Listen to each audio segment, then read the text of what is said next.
brought it up. Did Yes. Kevin Warsh commit to you that he will push to cut interest rates if he is confirmed? No, but we talk about it, and I've been following them, and I don't want to ask him that question. I think it's inappropriate, probably. It probably would be allowed, but I want to keep it nice and pure. But he certainly wants to cut rates. I've been watching him for a long time. Mr. President, did you have any concerns about his hawkish history of pushing for rate hikes? He's going to want to do the same thing. I think that, yeah, I've had times when I think you've had to really have rate hikes too.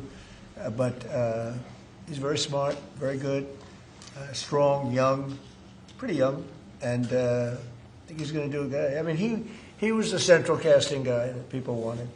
Kevin was great. I tell you what, I met numerous people. Every one of them were fantastic, really fantastic. I wanted to keep Kevin here, and I thought that I called Kevin 1, Kevin 2. And we have, I said, it's going to be a Kevin, but Kevin really has been fantastic at the White House. You all know him. You know him very well. And so we have Kevin W. Are you concerned, Mr. President, about the confirmation hearings? We've heard No. Senator Tillis. No. You think with the DOJ investigation that's going on?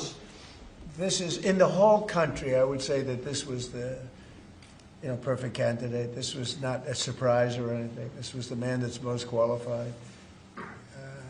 Top student, best schools, everything was like perfect. Youngest person ever to serve on the Fed. Got the whole package. Looks don't mean anything, but he's got the look, right? Roger, looks don't mean anything, but if they have the look, it's okay. But he's got the whole package, and I think he's going to do a great job, and he loves the country. Mr. President, why are you Yeah, wait. Please, in the back, yes. Are you giving Iran any kind of deadline to make a deal before potentially taking Only military they action? know for sure. Have you communicated that to them Yeah, directly? I have. Mr. President, do you have a timeline for when you're going to pull back potentially the federal presence there? No, we'll see how it all works out. They have to float someplace. They might as well float near Iran. But it's a rough situation going on. So I stopped 837 people, as you know, last week from being hung. They were going to hang 830. It was all set.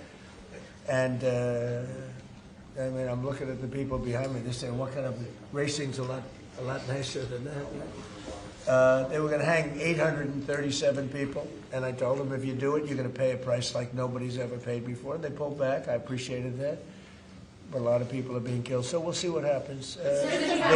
I can say this, they do want to make a deal. Mr. President, Virginia, actually. Virginia flipped the governors, and now they're looking at 50 proposals to increase taxes. What do you think about that? Well, I think it's terrible. I think a lot of people will leave Virginia. I saw that. Look, Glenn was a friend of mine, Glenn Youngkin, and worked so hard on cutting taxes. This woman came in, and in one swoop, she raised everything up higher than it ever was. I don't understand it. I mean, people voted for Democrat, but she came in and she raised, and I'll work with her like I work with everyone else, but she came into Virginia, raised everything to a point like taxes that nobody ever even heard of before. And I don't understand. How do people get elected with this kind of philosophy? This is only in the very modern age. I grew up and I've always heard politicians will cut taxes, will cut taxes. Everybody screaming, we're going to cut taxes. I cut taxes. I gave you the biggest tax cut in the history of our country in the great, big, beautiful bill. No tax on tips, no tax on Social Security, no tax on overtime. Interest deductions, Roger, when somebody buys a car, they can deduct the interest if they borrow money. That's the biggest thing in terms of the car business, right? American-made ones. Correct. So we have, I give tax cuts and they give tax increases. I don't know how they get elected. They get elected because they cheat. You want to know the truth? If they didn't cheat, they'd have no chance. They have horrible policy. Transgender for everyone. They have the little thing about open borders so that the world's prison population and mental hospitals can be emptied into our country. It's just a crazy... Men playing in women's sports. Roger, are you a fan of men playing in women's sports? Only as a bettor. You'd like to bet. You're not a big fan, I don't think so. I don't want to get him in trouble, but I think he joins in 99% of... They say it's an 80-20 issue. I think it's maybe 99. It's 99-1. Mr. President, why are you suing this administration and the IRS? Why are you suing? Who are you with? I'm with ABC News. You're a loud person, very loud. Let somebody else have a chance. Can you answer the Wait a question? minute. Why are you suing ABC fake, IRS? ABC fake news. You're suing. Go ahead. I didn't Can call answer? on you. Go ahead, please. Go ahead. Go ahead. Yeah. Do you think the upcoming ABC, talks, by the way, is truly one of the worst. Go do you ahead. think the upcoming talks between Russia and Ukraine stand a chance without Yeah. U.S. envoy Witkoff and Jared Kushner there? I think they stand a chance. We've been trying. I've ended 8 wars. All of them I thought were going to be maybe tougher than this one. But Zelensky and Putin hate each other, and it makes it very difficult. But I think we're getting very close to getting a settlement. Hundreds of thousands of people, mostly soldiers, have been killed. Last week they lost 29,000 people. Last month they lost 29,000 soldiers. Can you believe that, fellas?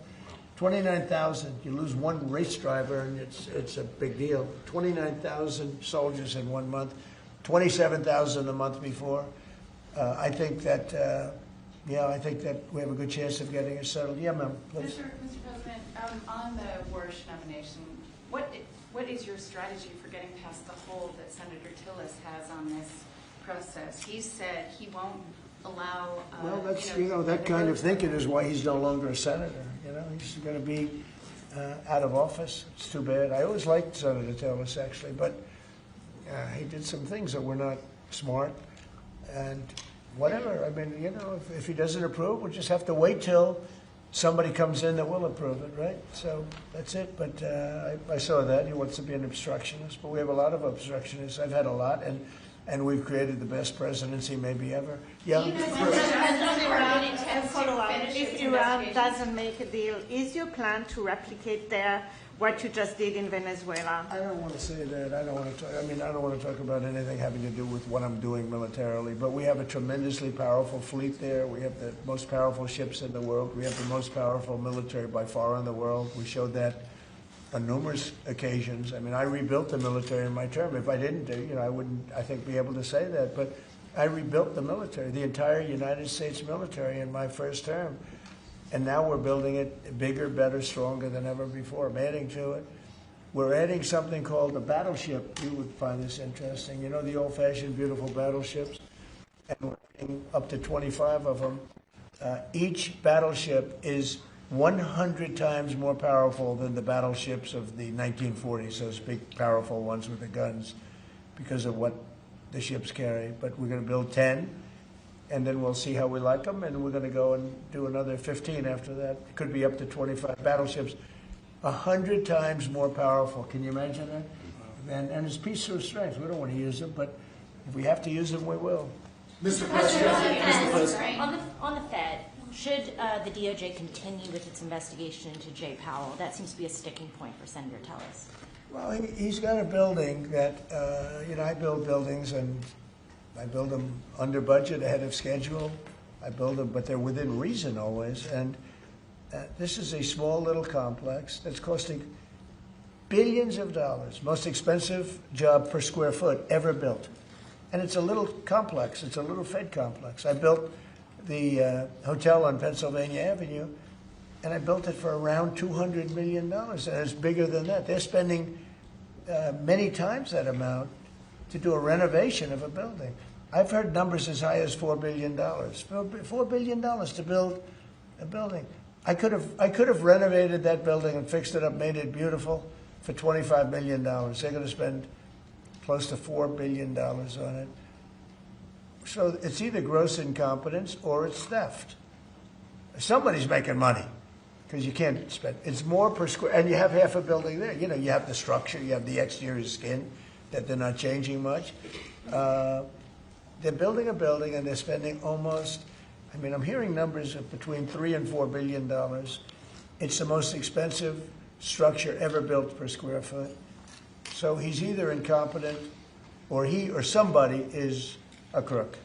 And we'll find out. Mr. President, Do you think Christine on Roman should step Minneapolis, down? on Minneapolis, Governor Tim Walz recently likened the conflict on the ground to Fort Sumter, sort of implying that this is the beginning of a civil war. Do you agree with that characterization? Do you feel like there's a civil war brewing in governor Minneapolis?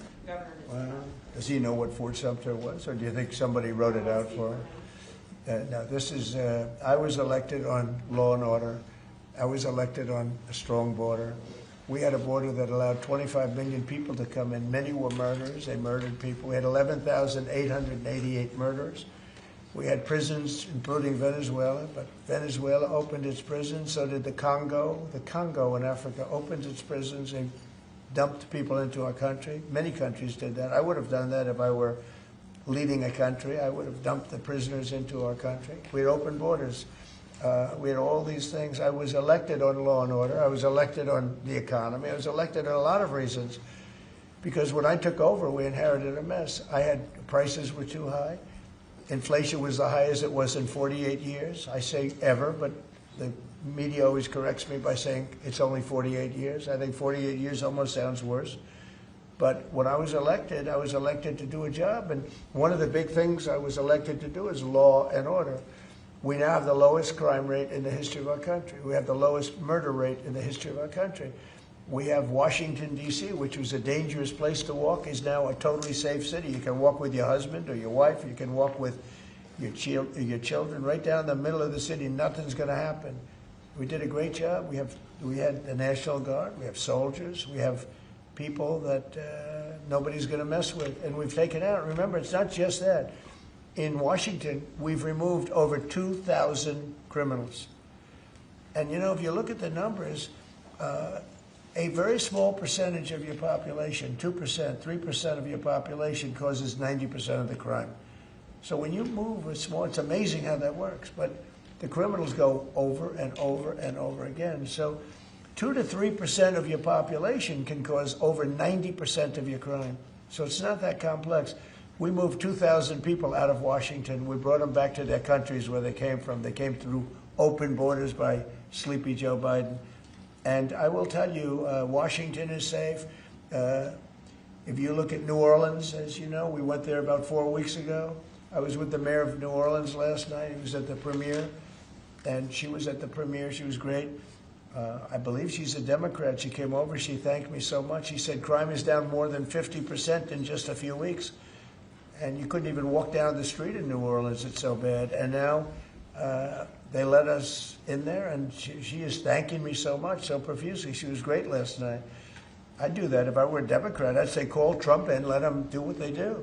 But we remove people, criminals, from the cities, and they become safe cities. If you look at Minnesota, Minneapolis, we have crime down there because we took out thousands of people, despite all the mess and everything else. But do these people really want to have rapists? Do they really want to have drug dealers and people from prisons and murderers? Do they really want to have them in the community? You know, it's really insurrectionists and agitators, and they're paid. And you can tell a lot of reasons. Number one, they're professionals, you know, with their mouth. But they're also, you look at the signs. The signs are all professionally made. They have signs that are gorgeous. In fact, I want to get the sign because I need a lot of signs for different things, and I want to find out whoever does their signs, they do a beautiful job. You know, everybody has this beautiful sign with brand new wood. It's like leather panels. They have a leather handle on the bottom. These are not people these are people that are handed signs, and we know pretty much, we're getting very close to it, but we know pretty much who's funding this stuff. These are paid insurrectionists, paid troublemakers. But I was elected by a landslide. I won every swing state. I won the popular vote by a lot. I won everything. I won everything. And I was elected by a landslide on law and order and on strong borders. We had a border that was so bad, so open, where 25 million people came in over a period of 4 years, and now nobody comes in. Nobody even tries to come in. And I can only say, I think we'll say it very plainly, elections have consequences. The people want law and order. And we have a silent majority. You know, we have a silent majority of people. They don't go and riot and everything else, but they like what we're doing. They like having a safe city. I get calls every single day. Every person I see working in the White House, people I don't know, many people work here, and they say, I'd like to thank you, sir. Why? You've made Washington so great. We walk to work. They walk to work. You people know it very well. You walk to work now. You used to take an Uber or a taxi or something, and you even felt like in danger there. Every person in this building, I mean, virtually every time I see somebody, they thank me. because a year and a half ago they lived in hell, and now they can walk to work and they're totally safe. Nothing's going to happen. And if anything did happen, the person that did it would be living in hell for a long period of time. Thank you very much, everybody. Thank you, our reporters. You guys keep moving on. Thank you very much. Thank you, press. Thank you, press. Thank you. Keep moving, guys. Thank you. Thank you guys. Keep moving.